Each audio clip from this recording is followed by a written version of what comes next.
Hello everyone, welcome to chemistry in detail. इस video में हम स्टडी करेंगे physical and chemical classification of matter. तो थंबनेल देखकर आप समझ गए होंगे इस वीडियो में हम क्या स्टडी करने वाले हैं। पिछले कुछ वीडियोस में हमने स्टडी किया है। सबसे पहले हमने देखा मैटर की डेफिनेशन कि anything that has mass and which occupy space it is called as matter. और मैटर का क्लासिफिकेशन देखा हमने, जिसका कुछ तो भी वजन है और जिसको रखने के लिए कुछ तो भी जगह चाहिए उसको हम बोलेंगे matter. Anything that has mass and which occupy space it is called as matter. तो इसका हम फिजिकल क्लासिफिकेशन करेंगे। फिजिकल क्लासिफिकेशन मतलब वही जो हम ऑलरेडी देख चुके हैं कि मैटर की होती है बेसिकली 3 अवस्था। वैसे तो मैटर की 22 स्टेट्स है, 22 स्टेट्स है, लेकिन हमारे सराउंडिंग में अर्थ में हमको जनरली कॉमन में कौन सी 3 स्टेट्स दिखती है? Solid, liquid and gas. तो ये क्लासिफिकेशन जो है मैटर का कि मैटर की अवस्था सॉलिड या लिक्विड अवस्था या गैसियस अवस्था, ये फिजिकल क्लासिफिकेशन में आता है। और इस वीडियो में और अपकमिंग कुछ वीडियोस में हम जो क्लासिफिकेशन पढ़ेंगे वो रहेगा केमिकल क्लासिफिकेशन ऑफ मैटर। तो केमिकल बेसिस पे हम किस तरह से मैटर को क्लासिफाई कर सकते हैं।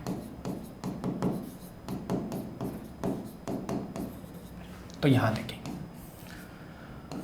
पहले प्योर सब्सटेंस और दूसरा mixture. Pure substance and mixture, chemical classification of matter.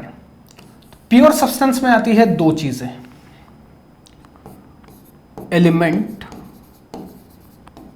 Elements and compounds. Elements में आती हैं 3 चीजें। दुनिया में 118 एलिमेंट्स है। कितने? 118। लेकिन उससे बनने वाले केमिकल फॉर्मूले करोड़ों में हैं, नियर अबाउट 10 करोड़ से भी ज्यादा होंगे। मतलब जो चीज मैटर की डेफिनेशन फॉलो करती है उसका कुछ ना कुछ केमिकल फॉर्मूला रहता है। आपके पांव के नाखून से लेकर तो सर के बालों तक केमिकल फॉर्मूला है। बालों का formula keratin, it's a protein. बालों में जो प्रोटीन पाया जाता है केराटिन नामक प्रोटीन। नाखून में जो पाया जाता है वो भी केराटिन नामक प्रोटीन। पत्थर का भी एक केमिकल फॉर्मूला है।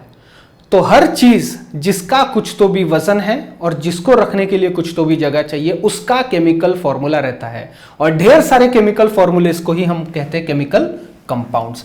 लेकिन वो केमिकल कंपाउंड्स बनते किससे हैं? तो एलिमेंट से। एलिमेंट्स है 118, उसमें से कुछ मेटल्स, कुछ नॉन मेटल्स और कुछ metalloids.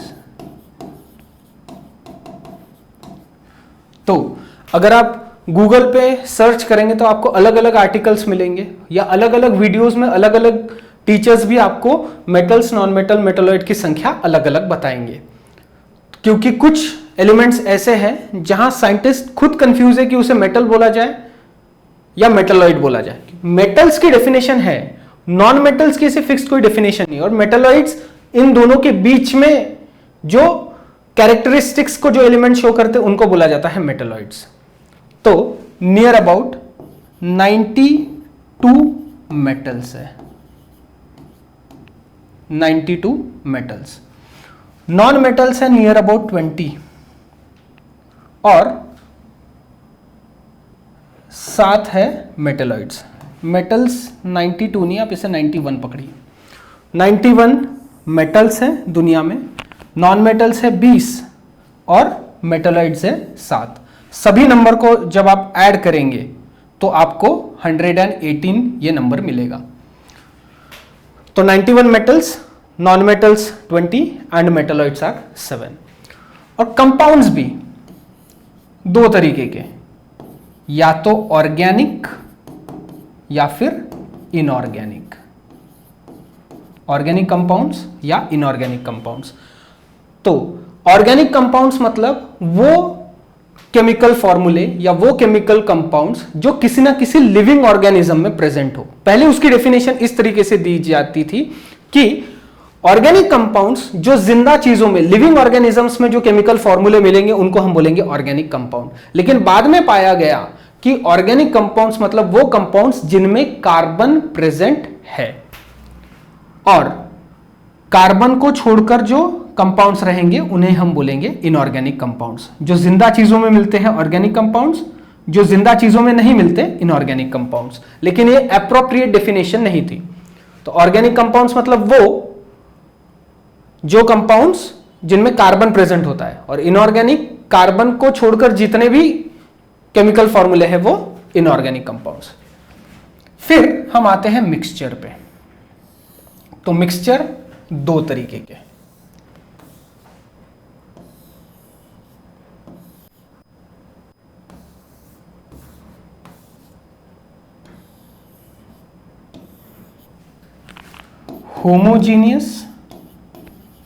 homogeneous mixture and heterogeneous mixture।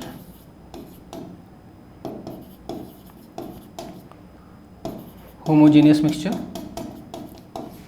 and heterogeneous mixture।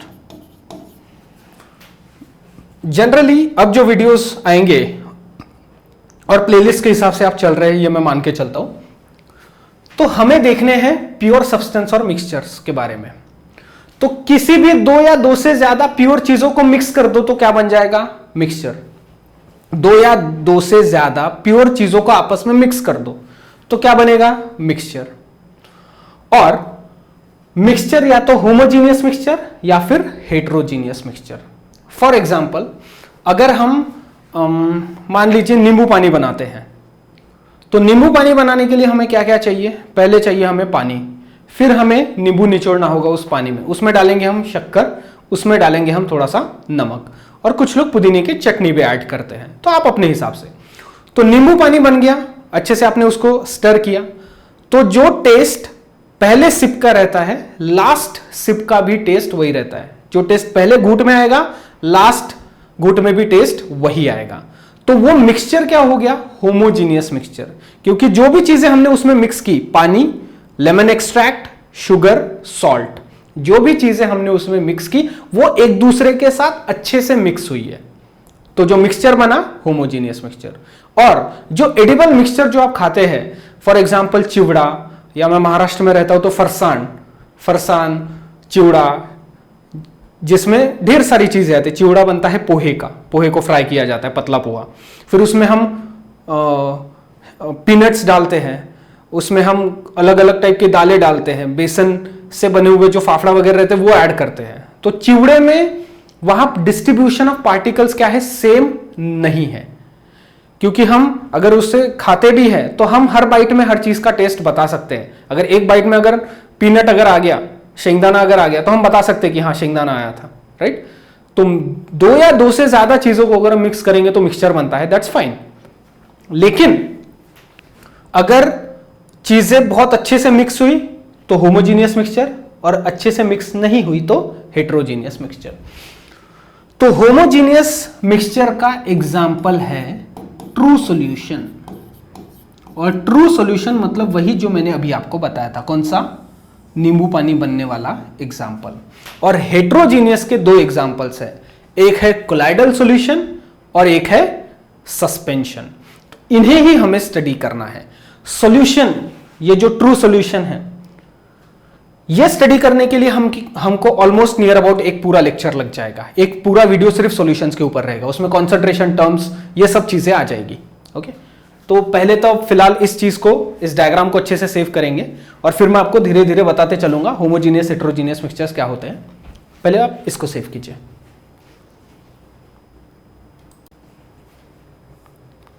कर लिया सेव? चलिए, अब पहले हम देखेंगे प्योर सब्सटेंस और मिक्सचर। क्योंकि प्योर सब्सटेंस में जब एलिमेंट्स एंड कंपाउंड्स देखते हैं तो हम एक अलग वीडियो में स्टडी करते हैं, लेकिन पहले मिक्सचर्स, उसमें भी ट्रू सॉल्यूशन हमें अगले वीडियो में देखना है। तो प्योर सब्सटेंस और मिक्सचर, इसकी डेफिनेशन। तो किसे कहेंगे हम? Pure substance.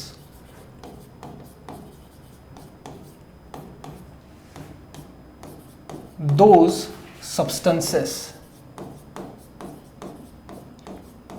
substances which contain only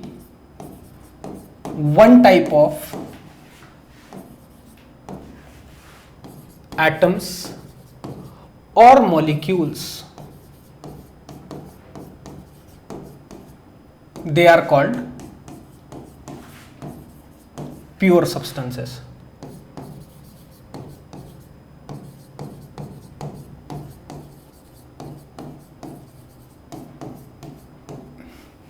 ऐसे पदार्थ जिनमें सिर्फ एक टाइप के एटम या एक टाइप के मॉलिक्यूल्स है, उन्हें ही हम कहेंगे pure substance.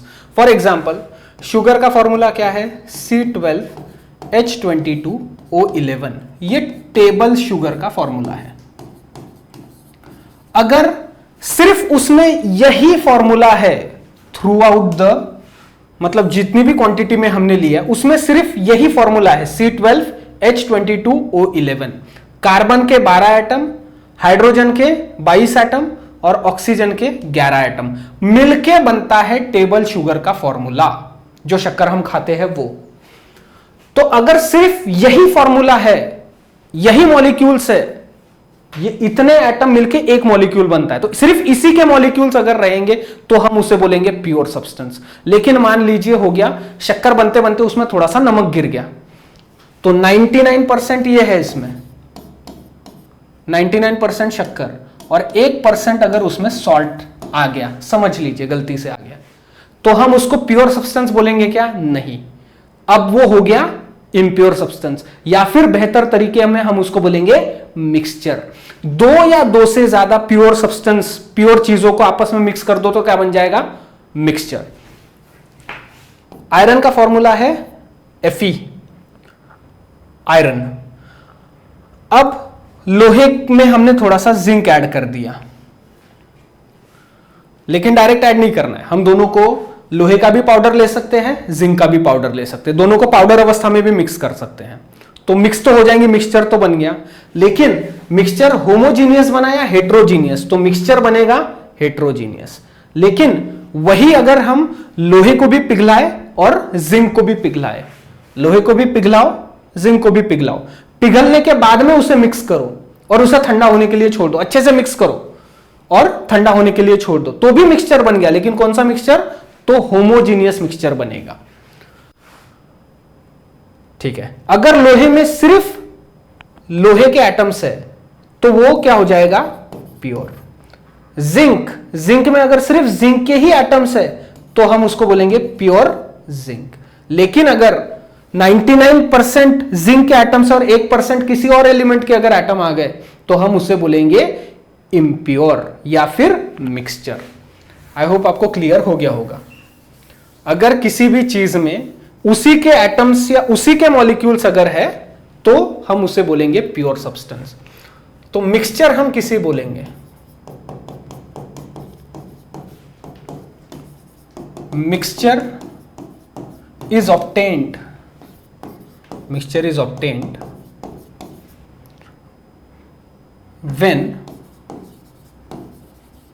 two or more, दो या दो से ज्यादा प्योर सब्सटेंस को हम मिक्स करेंगे तब।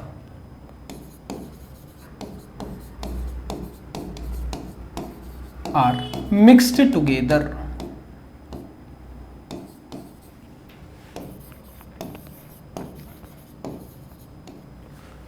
प्योर सब्सटेंस मतलब जिसमें सिर्फ उसी के एटम्स, एक ही टाइप के एटम्स या एक ही टाइप के मॉलिक्यूल्स है तो प्योर सब्सटेंस। दो या दो से ज्यादा प्योर सब्सटेंस को मिक्स कर दो तो बन जाएगा mixture. Mixture is of two types.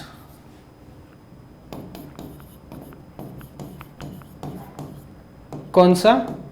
पहला होमोजीनियस और दूसरा हेटेरोजीनियस। चलिए, तो होमोजीनियस मिक्सचर की डेफिनेशन लिखता हूं। किसे हम कहेंगे homogeneous mixture? The mixture in which the distribution of particles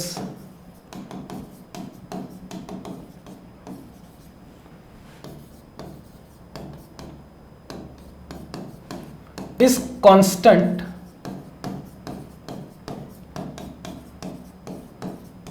throughout the mixture। इसे देखिए, homogeneous mixture, the mixture which is in which the distribution of particles is constant throughout the mixture। Example के तौर पर अगर हम नींबू पानी बनाते हैं, यही समझाता हूं। Example lemonade soda. लेमोनेड का मतलब नींबू पानी, लेमोनेड सोडा या लेमोनेड वाटर। तो उसे बनाने के लिए क्या क्या चाहिए? वाटर प्लस लेमन जूस, बोले तो लेमन एक्सट्रैक्ट, नींबू निचोड़ना होगा, प्लस शुगर प्लस सॉल्ट। और भी अगर आपको कोई चीज उसमें ऐड करनी होगी तो आप ऐड कर सकते हैं, लेकिन ऑब्वियस सी बात है वो भी ऐसी चीज रहेगी।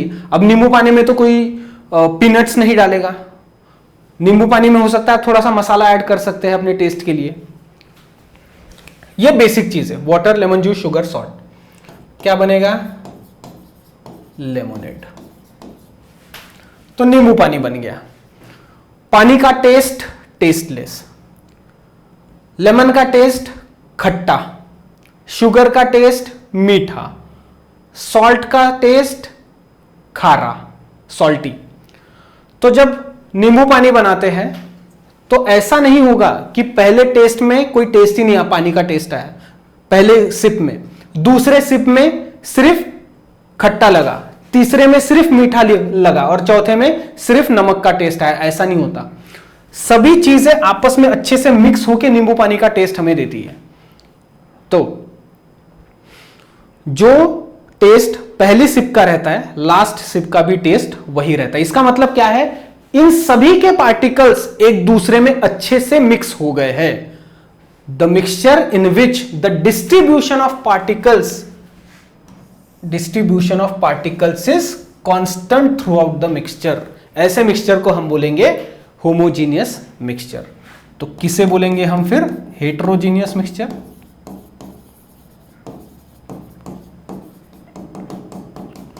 हेटेरोजीनियस मिक्सचर मतलब the mixture in which the distribution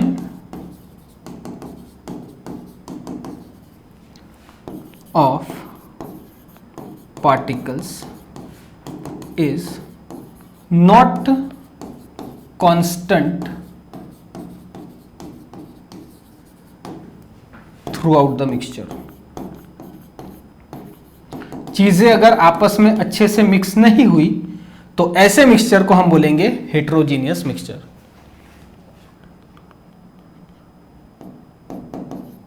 is called heterogeneous mixture. चीजें आपस में अच्छे से मिक्स हो गई मतलब होमोजीनियस मिक्सचर, चीजें आपस में अच्छे से मिक्स नहीं हुई मतलब heterogeneous mixture. The mixture in which the distribution of particles is constant throughout the mixture, homogeneous mixture. The mixture in which the distribution of particles is not constant throughout the mixture, such mixture is called as heterogeneous mixture. Heterogeneous mixtures के होते हैं दो type. एक होता है colloidal solution, इसका एक type colloidal solution, इसके लिए भी हमें एक वीडियो छोटा सा लगेगा। और एक होता है सस्पेंशन। तो क्या है, कौन सा ऐसा फैक्टर है कि, माफ कीजिए, let me adjust my mic. हाँ, कौन सा ऐसा फैक्टर है कि जिसकी वजह से होमोजीनियस मिक्सचर बन सकता है या हेटेरोजीनियस मिक्सचर बन सकता है? तो वो होता है पार्टिकल का साइज। जैसा कि मैंने कहा कि कि अगर हम लोहे का पाउडर और जिंक का पाउडर आपस में मिक्स करेंगे तो हो सकता है हम उसे सेपरेट कर पाए, या फिर चलिए छोड़िए जिंक नहीं, एक दूसरा कोई तो भी मेटल का पाउडर पकड़ लीजिए। अब हमें पता है लोहा जो है वो मैग्नेट को चिपक जाता है, लोहा चुंबक को चिपक जाता है, कौन? लोहा। और दूसरा कोई भी एक मेटल पकड़ लीजिए जो मैग्नेट की तरफ अट्रैक्ट नहीं होता, मान के चलिए, तो कोई भी मेटल हो सकता है। तो हम लोहा और वो जो दूसरा मेटल है उसका पाउडर फॉर्म में हम उसको मिक्स करेंगे, फिर हम मैग्नेट लगाएंगे तो क्या हो जाएगा? लोहे का पाउडर चिपक जाएगा और दूसरा जो मेटल जो मैग्नेट की तरफ अट्रैक्ट नहीं होता वो नहीं चिपकेगा, तो इससे हम सेपरेट कर सकते हैं। लेकिन वही अगर हमने लोहे को पिघलाकर और उस दूसरे मेटल को भी पिघलाकर अगर मिक्स कर दिया, अच्छे से स्टर कर दिया, सूखने को छोड़ दिया, फिर वो बन गया मिक्सचर। अब अगर हम मैग्नेट लगाएंगे तो पूरा का पूरा ब्लॉक जो है मेटल का हो सकता है वो चिपक जाए, लेकिन हम लोहे को सेपरेट नहीं कर पाएंगे। अब तो होमोजीनियस मिक्सचर में हम चीजों को सेपरेट करना बहुत ज्यादा डिफिकल्ट होता है। होमोजीनियस मिक्सचर में चीजों को सेपरेट करना डिफिकल्ट, लेकिन हेट्रोजीनियस मिक्सचर में चीजों को सेपरेट करना थोड़ा सा आसान होता है। तो कौन सा फैक्टर है कि जिसकी वजह से हम होमोजीनियस या हेट्रोजीनियस मिक्सचर बना पाएंगे? जो एग्जांपल मैंने अभी आपको दिया कि लोहे का पाउडर और दूसरा कोई भी मेटल का पाउडर, कौन सा मिक्सचर बना? हेट्रोजीनियस। और जब उसको पिघला के मिक्स करेंगे तब कौन सा बनेगा? होमोजीनियस। तो जो फैक्टर रिस्पॉन्सिबल है वो होता है पार्टिकल का साइज। पार्टिकल्स का साइज अगर छोटा तो बनने वाला मिक्सचर जो रहेगा वो होमोजीनियस मिक्सचर रहेगा, और अगर पार्टिकल्स का साइज बड़ा और बड़े साइज के पार्टिकल्स को अगर हम आपस में मिक्स करने की कोशिश करेंगे तो जो मिक्सचर बनेगा वो हेट्रोजीनियस मिक्सचर बनेगा। ये आपको यहीं पर क्लियर हो जाएगा। Water plus lemon juice, sugar, salt. Sugar और सॉल्ट तो वैसे भी पानी में घुल जाते हैं, तो घुल जाते हैं तो पार्टिकल साइज उनका, पार्टिकल एक दूसरे से दूर जाते हैं तो पार्टिकल्स छोटे हैं। लेमन जूस वो भी लिक्विड है, पार्टिकल्स का साइज छोटा है, इसीलिए वो अच्छे से मिक्स होकर होमोजीनियस बनाते हैं। और यहां पर कोलाइडल सॉल्यूशन या सस्पेंशन में पार्टिकल का साइज बड़ा होने के कारण हेट्रोजीनियस मिक्सचर बनता है। तो हम सभी चीजें डिटेल में डिस्कस करेंगे। जैसा मैंने कहा कि होमोजीनियस मिक्सचर का एक एग्जांपल होता है क्या? True solution. तो सिर्फ ट्रू सॉल्यूशन को स्टडी करने के लिए हमें एक लेक्चर लग जाएगा जो कि हम अगले वीडियो में पढ़ेंगे। ये सिर्फ इंट्रोडक्टरी पोर्शन था कि केमिकल क्लासिफिकेशन में प्योर सब्सटेंस या मिक्सचर्स क्या होते हैं करके। फिर ट्रू सॉल्यूशन स्टडी करने के बाद में हमें एक लेक्चर लगेगा कोलाइडल सॉल्यूशन और सस्पेंशन को साथ में स्टडी करने के लिए, राइट? चलिए, तो आई नो ये वीडियो छोटा था, जानबूझकर ही छोटा रखा गया है। तो मिलते हैं अगले वीडियो में जहां पर हम स्टडी करेंगे सॉल्यूशंस। आई होप आपको यहां तक चीजें क्लियर हो गई होगी। चलिए, स्क्रीनशॉट ले लेंगे और अपनी नोटबुक में लिख लेंगे। वीडियो देखने के लिए थैंक यू वेरी मच। मिलते हैं अगले वीडियो में। अपने दोस्तों के साथ में इस वीडियो की लिंक जरूर शेयर करें। Thank you very much. Save करो।